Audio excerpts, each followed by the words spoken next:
Layer styles are effects that you can apply to your layers.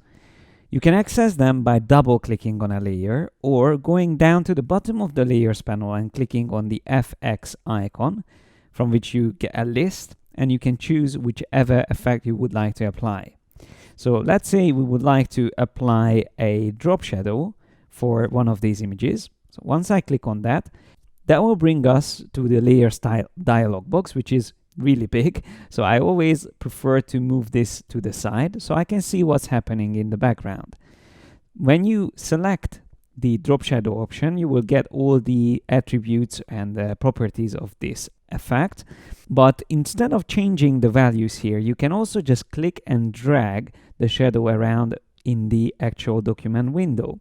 So you can adjust the angle and the distance by doing that. And then you can decrease the opacity to make it more intense or make it less strong on the image. And then you can also use the size.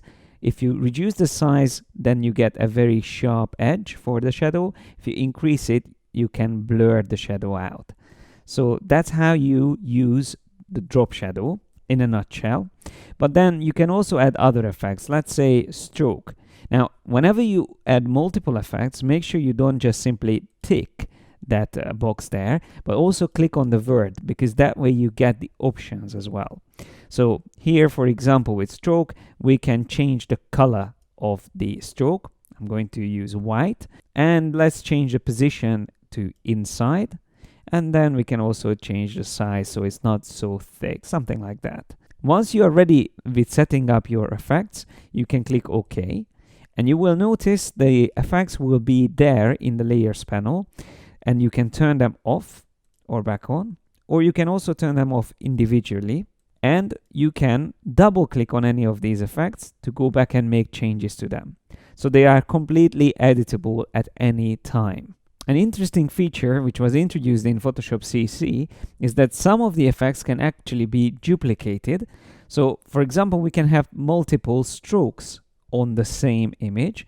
If I change the color to something else, let's say we pick a color from this image here, and I'm going to increase the size of that, then you might notice that we only see one of these effects, but because the thicker one is on top, that's why we don't see the other one.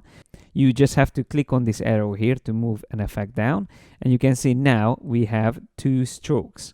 We have the white one, and we have this magenta color that I just picked from the other image. Wherever you see a plus sign, that means those effects can be duplicated, so you can use multiple versions of them on the same layer. Don't look for this in previous versions. This is again only available in Photoshop CC. Now, if I go back to my layers, so I just click OK, then I can copy this effect from one layer to another by Alt click and dragging the FX icon. If I do that, all the effects will be copied. If I don't hold down the Alt, just simply drag the FX icon from one layer to another, then I just move the effects. So remove it from the previous layer and move it onto this one. And you can also separately move effects between layers. Like this drop shadow, I can just drag and put it onto the other layer there. If you go to the window menu and open styles, that is the panel where you can save your settings.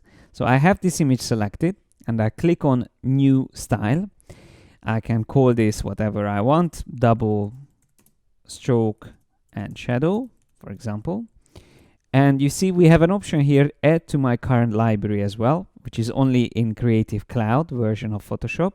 But if I click OK, it's not only saved in the Layer Styles panel, but also in the Libraries panel. So if I go to Window, Libraries, it will also be there. So you can see there's the double stroke style saved. Why is that useful?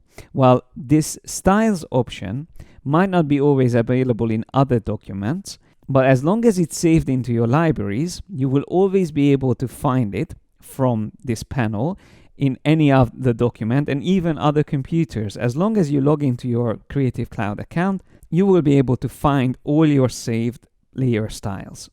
Let me also show you another interesting feature. If I go into the drop shadow option, you can see that we have a feature here called Use Global Light. Now, when I start changing the angle of my shadows, it not only changes on the currently selected layer, but it changes on all the layers that uses drop shadow, or any effects that would have an angle feature. So as long as the Use Global Light is selected, the angle and the distance of shadows and all these light effects will be all linked and connected, which makes everything look more realistic. So imagine the shadows going all kinds of different ways and different length, then it won't look natural. It won't feel like there is a light source that casts these shadows from the objects. So Use Global Light is definitely a useful feature. And I would like to also make sure you know that you can use layer styles on groups.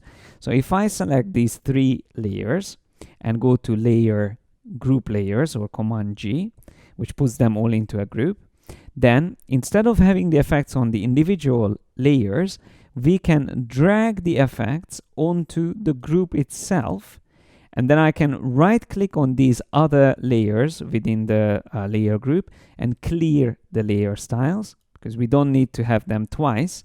Now we have all the effects here on the group.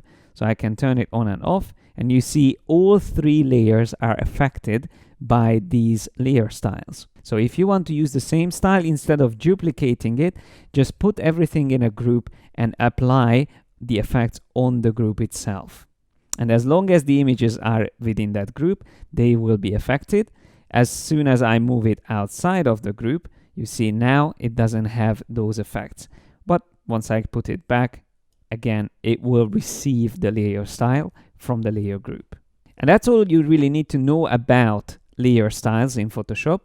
So in the next video, I'm still talking about layers, but we will cover another very interesting feature called blend modes.